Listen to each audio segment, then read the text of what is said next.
जय हिंद प्यारे साथियों, मैं सुशील एक बार फिर से आप सभी का अपने YouTube प्लेटफॉर्म टीचिंग विद सुशील में आपका स्वागत करता हूं। आई होप आप लोग स्वस्थ होंगे, मस्त होंगे, ज़बरदस्त होंगे और अपनी पढ़ाई को बेहतर तरीके से आगे बढ़ा रहे होंगे। तो आज हम लोग पढ़ेंगे भारत का भूगोल। इसके पहले हम लोग साइंस पूरा पढ़ लिए, आधुनिक भारत का इतिहास पूरा पढ़ लिए। और जो भी भाई बहन इस चैनल पर पहली बार आ रहे हैं, चैनल को सब्सक्राइब नहीं किए हैं, प्लीज़ चैनल को सब्सक्राइब कर लीजिएगा और बेल आइकन को ऑन कर लीजिएगा। और पीछे जितनी भी क्लास चली हुई हैं सभी की क्लास बनी हुई हैं और सभी का आज प्लेलिस्ट भी बन जाएगा, हर क्लास का, हर सब्जेक्ट का अलग अलग, और आप जा करके वहाँ से पढ़ सकते हैं। तो आप लोगों से रिक्वेस्ट है कि जो भी भाई बहन पहली बार आ रहे हैं, प्लीज़ आप लोग चैनल को सब्सक्राइब कर लीजिएगा, बेल आइकन को ऑन कर लीजिएगा और अच्छा लगे तो कमेंट करके जरूर बताइएगा कि आपको क्लास कितना अच्छा लगा। तो ठीक है, फिर स्टार्ट करते हैं। आज हम लोग भारत का भूगोल करेंगे और उसका सामान्य परिचय पढ़ेंगे और धीरे धीरे अपनी पढ़ाई को बेहतर तरीके से आगे बढ़ाते रहेंगे। तो फिर आ जाते हैं हम लोग भारत का भूगोल में, इसका सामान्य परिचय पढ़ते हैं। तो स्टार्ट करते हैं। पहला क्वेश्चन यहाँ से बन जाएगा आपका। देखिए, पहले हम लोग मैप को देख लेते हैं। यहाँ से ये जो मैप है आपका, इसको थोड़ा सा देख लेते हैं हम लोग। पहला यहाँ से क्वेश्चन बनता है आपका, भारत किस गोलार्ध में स्थित है, यानी अवस्थित है। भारत किस गोलार्ध में अवस्थित है? तो भारत आपका पूर्वी उत्तरी पूर्वी गोलार्ध में स्थित है। भारत जो है उत्तरी पूर्वी गोलार्ध में स्थित है। तो ये क्वेश्चन आपका 1 नंबर का बन सकता है। यहाँ से इसको ध्यान में रखिएगा कि भारत किस गोलार्ध में अवस्थित है। तो भारत उत्तरी पूर्वी गोलार्ध में स्थित है, अवस्थित है। चलिए आ जाते हैं आगे। आगे देखिए, भारत का एक मैप दिया हुआ है। यहाँ से हम लोग उसकी विस्तार पढ़ सकते हैं कि उत्तर से दक्षिण कितना है और पूरब से पश्चिम उसका विस्तार कितना है। तो देखिए, ये क्वेश्चन पूछता है कि भारत का जो थोड़ा सा सामान्य परिचय है, इसके बारे में हम लोग थोड़ा सा पढ़ लेते हैं, सुन लेते हैं। देखिए, यहाँ से कह रहा है कि जो भारत का विस्तार है कैसे कैसे है। तो भारत का जो विस्तार है उत्तर से दक्षिण में है, ये 3214 किलोमीटर होता है। कैसे होता है भाई? 3214, यहाँ पे लिख लीजिए जाएगा 3214 किलोमीटर। ठीक है भैया, ये कितना होता है? 3214 किलोमीटर होता है। और ये कब कैसे होता है? सीधे सीधे, यानी कि ये देखिए यहाँ से लंबाई यहाँ तक दिया हुआ है ये, ठीक है। उत्तर और दक्षिण दिशा में इसकी लंबाई कितनी है। उसके साथ साथ पूर्वी दिशा में क्या होता है? पूर्व में क्या होता है? 2933, इसको आप जरूर ध्यान रखिएगा। 2933 किलोमीटर तक फैला हुआ है, ठीक है। ये जो देखिए यहाँ से यहाँ तक है ये, ठीक। तो यहाँ से 2 पॉइंट याद करिएगा। जो 3214 किलोमीटर है उत्तर से दक्षिण की लंबाई है, और जो पूरब से पश्चिम की लंबाई रहती है वो आपका क्या है? 2933 किलोमीटर। तो इसको ध्यान में रखिएगा, ठीक है। अब आ जाते हैं अगले पॉइंट पे। अगला पॉइंट क्या करता है? इसके देखिए चार पॉइंट बोलते हैं। एक उत्तरी पॉइंट होता है, एक सबसे दक्षिणी पॉइंट, और एक पश्चिमी और एक पूर्वी। तो दोनों साइड आपको ये ध्यान रखना है, ठीक है। तो ये देखिए, पूर्वी साइड में यहाँ पे बन जाएगा 1 पॉइंट, पश्चिमी साइड 2 पॉइंट, और उत्तर में, और ये दक्षिण यहाँ से देखिएगा आपको दिखाई देगा सबसे लास्ट में यहाँ पे 1 पॉइंट बन रहा है, ठीक है। तो चलिए आ जाते हैं हम लोग अगले क्वेश्चन पे। अब इसको देखते हैं। अब देखिए आगे क्या कर रहा है। चलिए आगे चलते हैं। थोड़ा सा इस फिगर को और छोटा करते हैं ताकि आपको अच्छे से समझ में आए। देखिएगा, अब आपका पूरा फिगर दिखाई दे रहा होगा ये। चलिए अब यहाँ से देखिएगा, ये अंतिम पॉइंट है, ठीक है। इसको बोलते हैं जो उत्तर का सबसे उत्तरी पॉइंट का जो होता है उसको हम लोग बोलते हैं, जो क्वेश्चन पूछा जाता है भारत का सबसे उत्तर का पॉइंट, ठीक है। भारत का सबसे उत्तर पॉइंट यानी कि उत्तरी बिंदु जो होता है वो आपका हो जाता है इंदिरा काल। क्या होता है? यहाँ पे जो होता है वो इंदिरा काल होता है। उत्तरी पॉइंट, उत्तरी बिंदु बोलता है इसको हम लोग। क्या बोलते हैं, क्या बोलते हैं इसको? तो इंदिरा काल यहाँ पे लिखा हुआ है, दिखाई नहीं दे रहा, हम लिख देते हैं इंदिरा काल होता है ये, ठीक है। और सबसे दक्षिणतम बिंदु जो रहता है, सबसे दक्षिणतम बिंदु ये जो आपका रहता है, इसको हम लोग बोल देते हैं इंदिरा जाल, ठीक है। और लास्ट में यहाँ पे दिखाई दे रहा होगा, 1 मिनट आपको थोड़ा सा बड़ा करके दिखा देते हैं।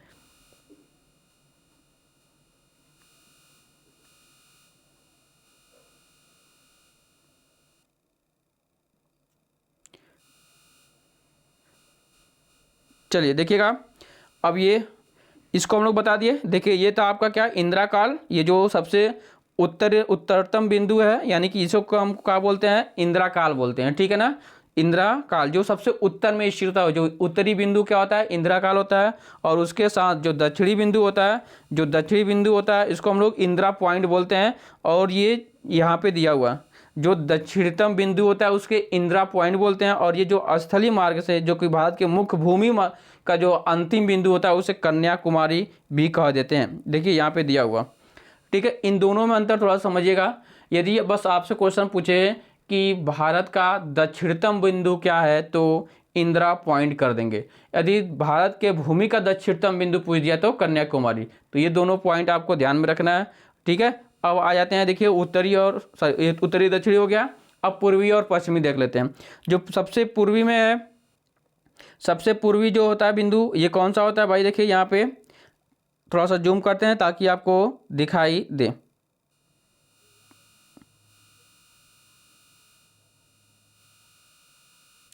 चलिए अब दिखाई दे रहा होगा आपको।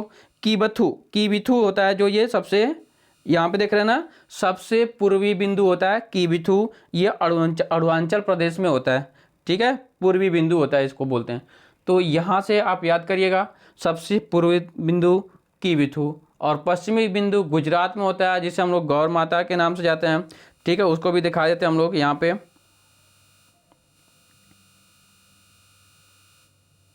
जो पश्चिमी बिंदु होता है उसको हम लोग क्या बोलते हैं?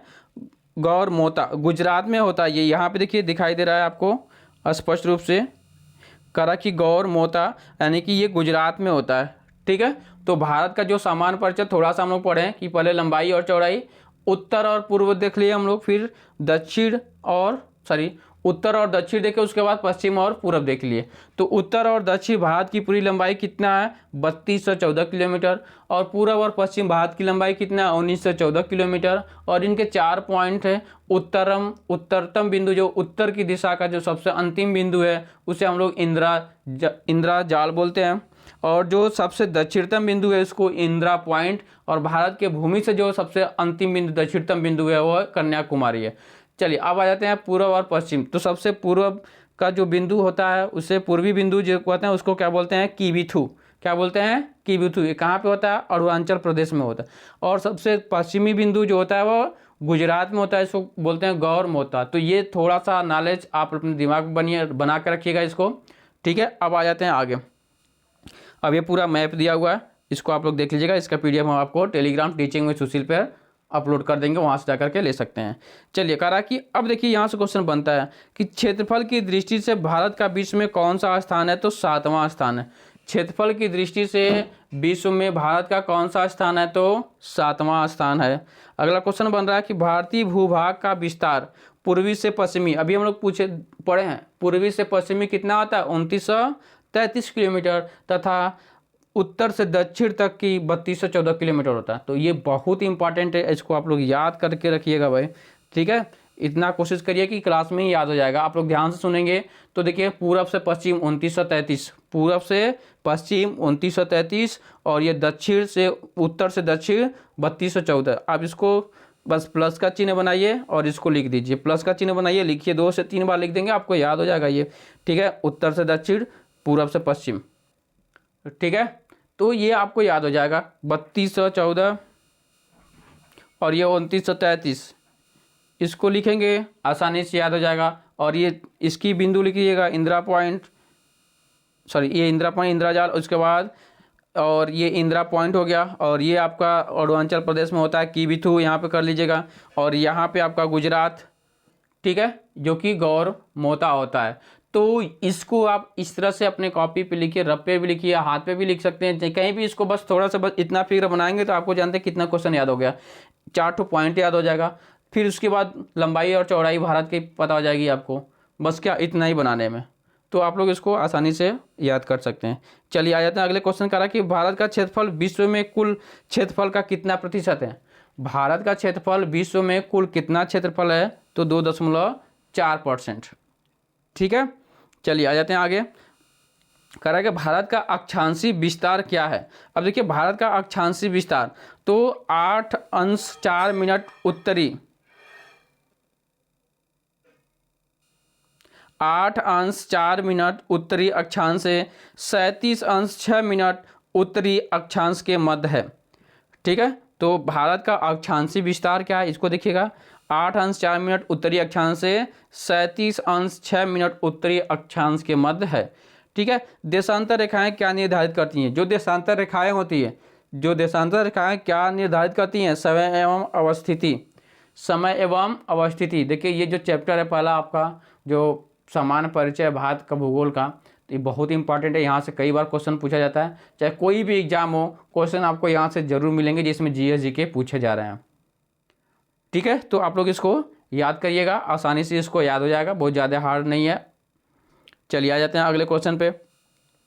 अगला क्वेश्चन आपका बन रहा है यहाँ से, अगला क्वेश्चन कह रहा है कि कर्क रेखा भारत के कितने राज्यों से होकर गुजरती है। अब देखिए ये क्वेश्चन बन रहा है कि जो कर्क रेखा है भारत के कितने राज्यों से होकर गुजरती है, तो ये 8 राज्यों से होकर के गुजरती है। अब ये कौन कौन से राज्य हैं? तो पहला गुजरात, मध्य प्रदेश, झारखंड, त्रिपुरा, राजस्थान, छत्तीसगढ़, पश्चिम बंगाल, मिजोरम, ये 8 राज्य हैं। अब इनको याद करना होगा। इनको याद करने का मैं एक ट्रिक बनाया हूँ, आप उससे याद करना चाहते हैं तो याद कर सकते हैं, लेकिन आपके पास जो ट्रिक है आप उसी को पढ़िए, नया पढ़ने के चक्कर में पुराना ना भूलिए। जो याद है उस तरह से उसको बस रिवाइज करते रहिए, याद करते रहिए। और मेरा एक ट्रिक है, यहाँ से लिख देते हैं, मित्र पर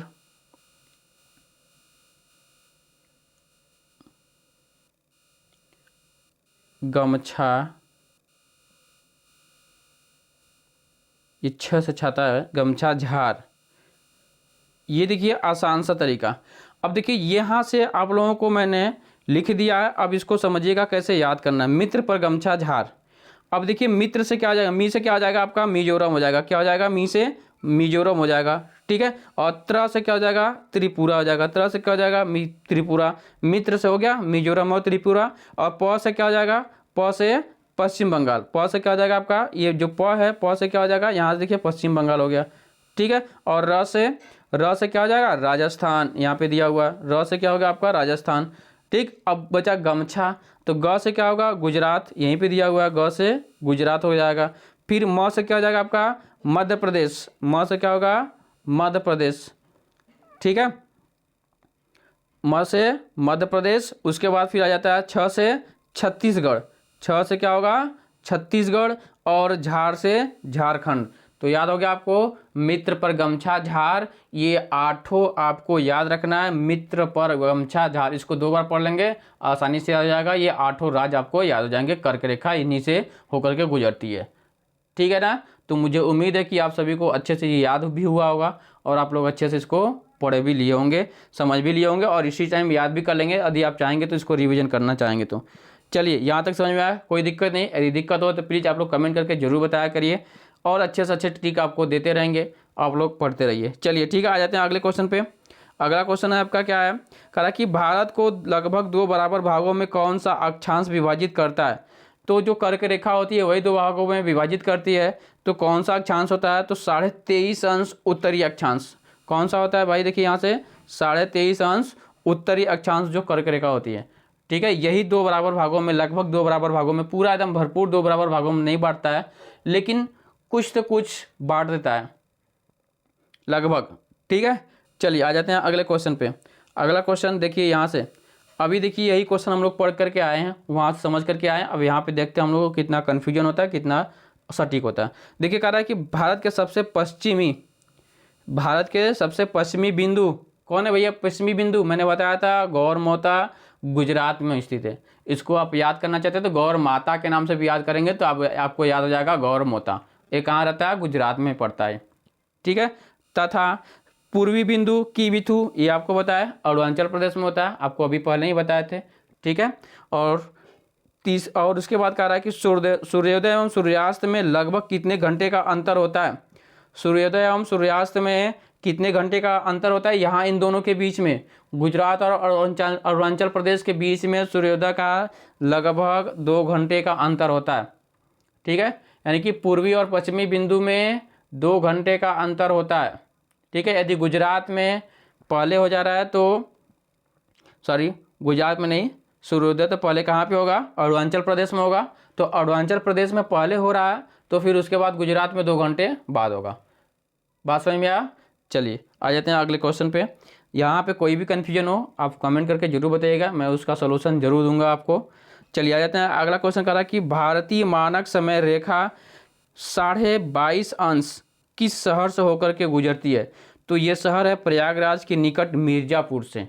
जो प्रयागराज का निकट जो नैनी है वहाँ से मिर्ज़ापुर से होते हुए गुजर जाती है, जो 22.5 अंश का मानक समय रेखा होती है।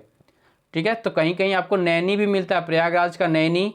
ठीक है, प्रयागराज का नैनी के निकट मिर्ज़ापुर से होते हुए ये निकल जाती है। ठीक है, तो इसको आप ध्यान में रखिएगा, ये भी इंपॉर्टेंट है, ये कई बार क्वेश्चन पूछा जा चुका है। ये जो सामान्य परिचय, ये जो चैप्टर है यहाँ से बहुत क्वेश्चन पूछे जाते हैं, हर एक एग्जाम में पूछे जाते हैं, तो आप इसको याद जरूर रखिएगा।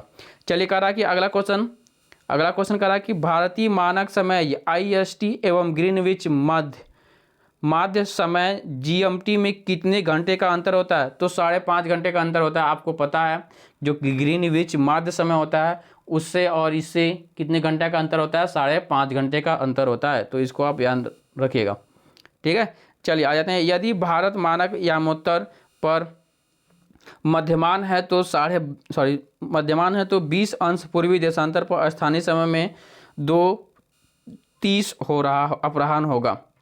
यानी कि वहाँ पे 12 बज रहा है तो पूर्वी देशांतर पर स्थानीय समय पर 2:30 यानी कि 2:30 अपराह्न हो रहा होगा। ठीक है, 2:30 बज रहा होगा। चलिए आ जाते हैं आगे आ जाते हैं। कहा कि भारत का सुदूरस्थ दक्षिणतम बिंदु, अभी आपको बताया सुदूरस्थ यानी सबसे दूर की जो दक्षिणतम बिंदु है इंदिरा पॉइंट है।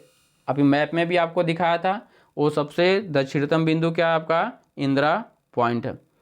ठीक है, चलिए इंदिरा पॉइंट ग्रेटर नोएडा द्वीप पर स्थित है। ये भी क्वेश्चन पूछ सकता है कि जो इंदिरा पॉइंट है वो कहाँ पे स्थित है? तो ग्रेटर नोएडा पर स्थित है। अगला क्वेश्चन है, देखिए भारत का एकमात्र जिला कौन सा है जिसकी सीमा 4 राज्यों से स्पर्श करती है? तो भारत का ऐसा कौन सा जिला जो 4 राज्यों से स्पर्श करता है? तो वो इकलौता जिला है, डिस्ट्रिक्ट है सोनभद्र। कौन सा है? ये सोनभद्र है, उत्तर प्रदेश में स्थित है।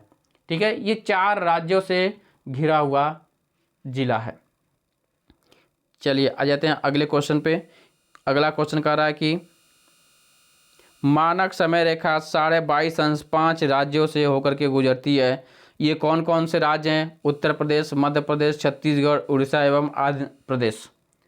देखिए ये भी अभी कन्फ्यूजन आपको कहाँ होता है, जो एक कर्क रेखा 8 राज्यों से होकर के गुजरती है और ये जो मानक समय होता है ये 5 राज्यों से होकर के गुजरता है। भारतीय मानक समय रेखा जो होता है 22.5 अंश ये 5 राज्यों से होकर के गुजरता है। उत्तर प्रदेश, मध्य प्रदेश, छत्तीसगढ़, उड़ीसा और आंध्र प्रदेश।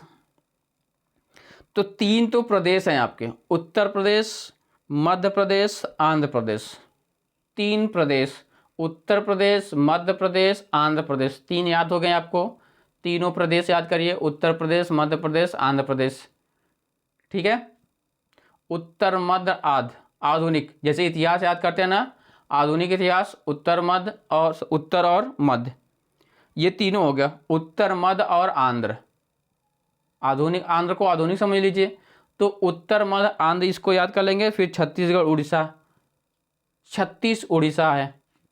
ठीक है, तो इस तरह से आप देखो, याद करने का कोई अलग से ट्रिक नहीं बनता, स्वयं आप बनाते रहिए, पढ़ते रहिए ताकि आपको याद हो जाए। तो ये 5 राज्यों से होकर के ये मानक समय जो होता है रेखा वो गुजरता है। चलिए आ जाते हैं आगे थोड़ा सा और देख लेते हैं भारत का जो मानचित्र है। अब देखिए यहाँ पे दिया हुआ है, कह रहा कि दादर नगर हवेली तथा दमन व दीव का विलय। कह रहा कि संसद ने लोकसभा में 27 नवंबर 2019 को, इसको थोड़ा सा ध्यान से पढ़िएगा, थोड़ा सा बड़ा कर लेते हैं।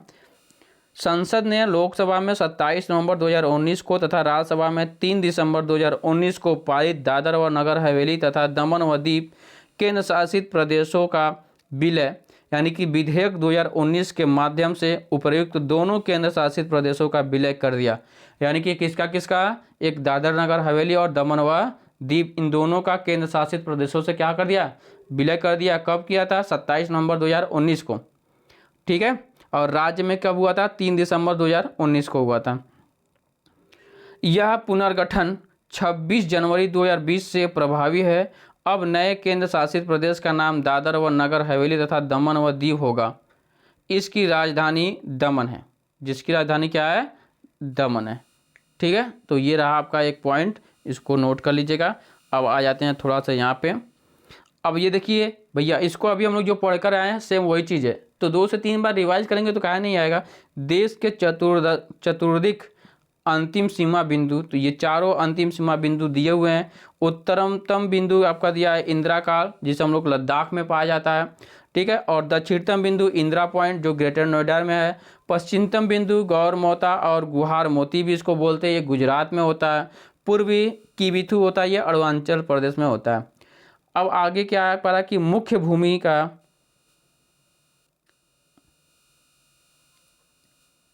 ये आगे करा कि मुख्य भूमि का दक्षिणतम बिंदु, जो मुख्य भूमि का, जब भूमि से दक्षिणतम बिंदु देखेंगे तो भाई इसके बाद तो सब सागर है, पानी है, सब कुछ है, तो वो अंतिम बिंदु बता दिया आपका, जो ये इंदिरा पॉइंट होता है। लेकिन जो भूमि का अंतिम बिंदु होता है वो तमिलनाडु है, कन्याकुमारी की।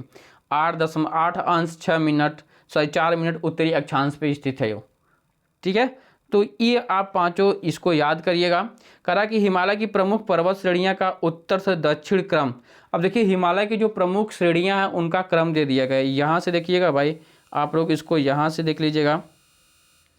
अब देखिए इसको याद करना, हमें क्या याद करना है भाई, कि हिमालय की प्रमुख पर्वत श्रेणियों का उत्तर से दक्षिण क्रम। उत्तर से किधर क्या आ रहे हैं, दक्षिण, यानी ऊपर से नीचे क्यों आ रही हैं। तो पहला क्या है, काराकोरम, दूसरा लद्दाख, तीसरा जास्कर, चौथा पीर पंजाल, और पांचवा धौलाधर, और छठवां शिवालिक। अब इसको याद करने का आप अपने से तरीका बना लीजिए, कैसे याद करेंगे।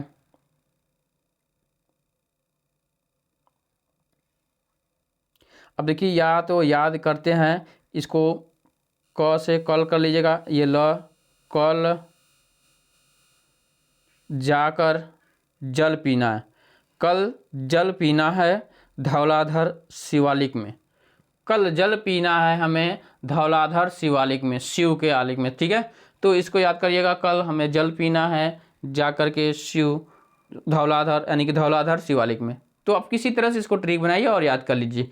ठीक है, तो ये उत्तर से दक्षिण के ये जो बिंदु जाने का क्रम है यही है पर्वत श्रेणियों का। ठीक है, तो काराकोरम, लद्दाख, जास्कर, पीर पंजाल, धौलाधर और शिवालिक। सबसे अंदर में शिवमालिक होते हैं, सबसे लास्ट में होते हैं शिवालिक। ठीक है, और कल जाकर पीना है, कल जाकर जल पीना है। ठीक है, तो इसको याद करिएगा। और सबसे अंतिम में शिवमालिक हैं जो शिवालिक बोलते हैं। सबसे अंत में जो सब हार जाते हैं तो भगवान शिव का सहारा लेते हैं, तो सबके हारने के बाद सबसे अंत में वही सहारा होते हैं शिवमालिक। तो यहाँ से करिएगा, आपका शिवालिक सबसे अंतिम श्रेणी होगी। ठीक है, और कल, क से काराकोरम, ल से लद्दाख, जा से जाना है पीर पंजाल जल पीने के लिए। ठीक है, धौलाधर में जाना है। ठीक है, तो इसको याद करिएगा। चलिए आ जाते हैं आगे। अगला क्वेश्चन यहाँ से क्या बनता है आपका, कह रहा कि भारतीय मानक समय रेखा एवं कर्क रेखा एक दूसरे को छत्तीसगढ़ में काटती हैं। अब ये क्वेश्चन इंपॉर्टेंट यहाँ से बनता है कि जो भारतीय मानक समय रेखा एवं कर्क रेखा एक दूसरे को कहाँ पे काटती हैं, तो वो कहाँ काटती हैं, छत्तीसगढ़ में काटती है। कहाँ पे, छत्तीसगढ़ में काटती हैं, तो इसको याद रखिएगा आप लोग। चलिए आगे आ जाता है, भारत का मुख्य भूमि की तटीय लंबाई कितना है, तो 6100 किलोमीटर है। जो भूमि की पूरा किनारे किनारे जो भारत का है पूरा मैप, ये किनारे किनारे जो भूमि की जो पूरा टोटल जो धरती है, पृथ्वी है जहाँ पे पानी नहीं है, वो 6100 किलोमीटर है। ठीक है, म्यांमार की सर्वाधिक सीमा किस भारतीय राज्य से स्पर्श होती है, तो अरुणाचल प्रदेश से। अरुणाचल प्रदेश म्यांमार के से सटा हुआ है। ठीक है, मैप में आपको दिखा देंगे आप कहेंगे तो। चलिए, कहा कि जनसंख्या की दृष्टि से भारत विश्व का कौन सा स्थान है, तो दूसरा स्थान है। पहला क्या है, चीन। जनसंख्या की दृष्टि से भारत का कौन सा स्थान है भैया, दूसरा है। और क्षेत्रफल की दृष्टि से भारत का कौन सा स्थान है विश्व में, तो 7वां स्थान है। ठीक है, तो ये दोनों को याद रखिएगा। चलिए, कहा कि असम की सीमा कुल कितने राज्यों एवं केंद्र शासित प्रदेशों को स्पर्श करता है, तो 7। जो असम है वो कितने राज्यों एवं केंद्र शासित प्रदेशों से स्पर्श करता है, तो 7 राज्यों से। ठीक है, चलिए आ जाते हैं अगले क्वेश्चन पे। अगला क्वेश्चन कह रहा है कि रास द्वीप, नील द्वीप और हैवाल द्वीप का परिवर्तित नाम क्या है। अब देखिए ये इंपॉर्टेंट है, ये बदल करके आया हुआ है। कह रहा है कि रास द्वीप, नील द्वीप और हैवलाक द्वीप, ये इनका जो परिवर्तन नाम हुआ क्या हुआ, तो रास द्वीप का सुभाष चंद्र बोस द्वीप बन गया, और नील का शहीद द्वीप, और हैवलाक द्वीप का स्वराज द्वीप बन गया। ठीक है, तो इन तीनों को आप याद करिएगा। चलिए आ जाते हैं आगे। कह रहा है कि भारत किस जल संधि द्वारा श्रीलंका से पृथक होता है, तो पाक जल डमरू मध्य से। ठीक है, भारत श्रीलंका किस जल संधि से अलग होता है, तो पाक जल डमरू मध्य से अलग होता है। चलिए आ जाते हैं आगे। भारत का कौन सा राज्य तीन ओर से बांग्लादेश की सीमा से घिरा हुआ है, तो भारत का जो ये त्रिपुरा है ये बांग्लादेश के तीनों ओरों से घिरा हुआ है। जो त्रिपुरा है यह बांग्लादेश के तीनों ओर से घिरा हुआ है। ठीक है, चलिए अब मैप में देखना चाहते हैं तो देखिए यहाँ पे मैप दिया हुआ है आपका, त्रिपुरा दिखाई दे रहा होगा कहीं। देखिए ये है त्रिपुरा आपका, ये रहा आपका त्रिपुरा। ठीक है, यहाँ से यहाँ तक यही है, ये बांग्लादेश से तीनों ओर से घिरा हुआ है, इधर से भी है, इधर से भी है और इधर से भी है। ठीक है, तो ये त्रिपुरा है। चलिए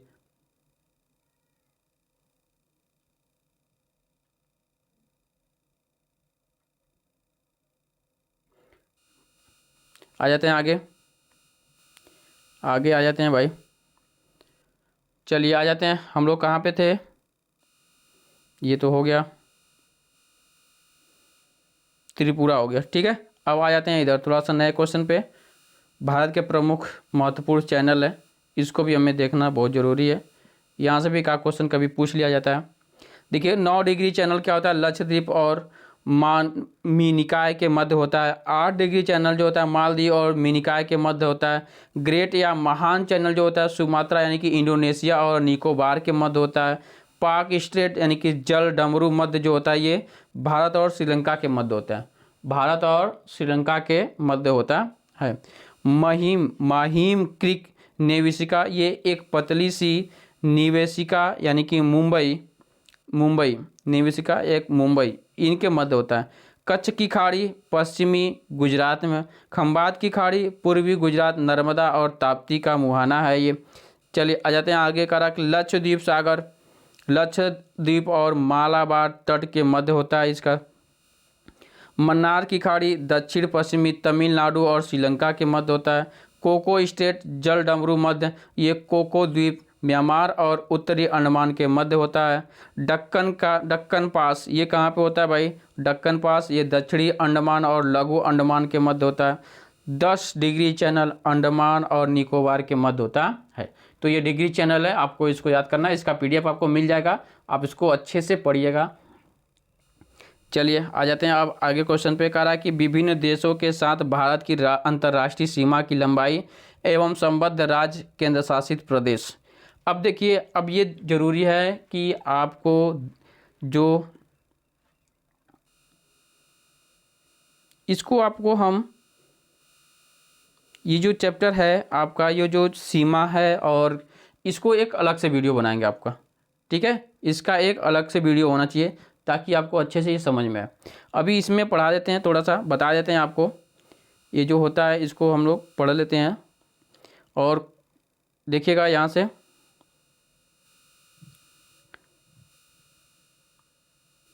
चलिए देखिए क्या कह रहा है, बांग्लादेश की लंबाई कितना है भाई, बांग्लादेश से कितना सटा हुआ है। भारत सबसे ज़्यादा किससे सीमा बनाता है, तो बांग्लादेश से बनाता है। भारत सबसे ज़्यादा सीमा किससे लगाता है, तो बांग्लादेश से। कितना, 4096.7 किलोमीटर। इसके बीच की जो रेड क्लिफ रेखा है, बांग्लादेश और भारत के बीच की जो सीमा रेखा है उसको क्या बोलते हैं, रेड क्लिफ होते हैं। ठीक, चीन कितना लगाता है, 3488 किलोमीटर। इसके बीच की, दोनों के बीच की जो रेखा होती है मैकमोहन रेखा होती है। पाकिस्तान कितना लगाता है, ये 3323 किलोमीटर की लगाता है। इसको, इनके दोनों के बीच की जो रेखा होती है उसको हम लोग बोलते हैं रेड क्लिफ रेखा। ठीक है, नेपाल का भी रेड क्लिफ होता है। नेपाल कितना लगाता है, 1751 किलोमीटर। म्यांमार कितना लगाता है, 1643 किलोमीटर। भूटान कितना लगाता है, 699 किलोमीटर। अफगानिस्तान कौन कितना लगाता है, तो 106 किलोमीटर। और इन दोनों के बीच की जो रेखा है और डूरंड रेखा होती है। तो ये क्वेश्चन पूछा जाता है कि भारत का जो अंतर्राष्ट्रीय सीमा है कितने देशों से लगा रहता है।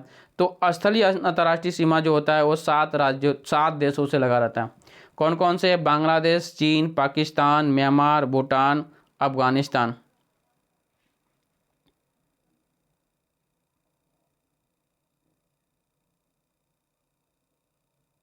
ठीक है, तो इसको आप लोग याद रखिएगा और इसकी क्लास अलग से हम लोग लेंगे ताकि आपको अच्छे से विस्तार में समझ में आए।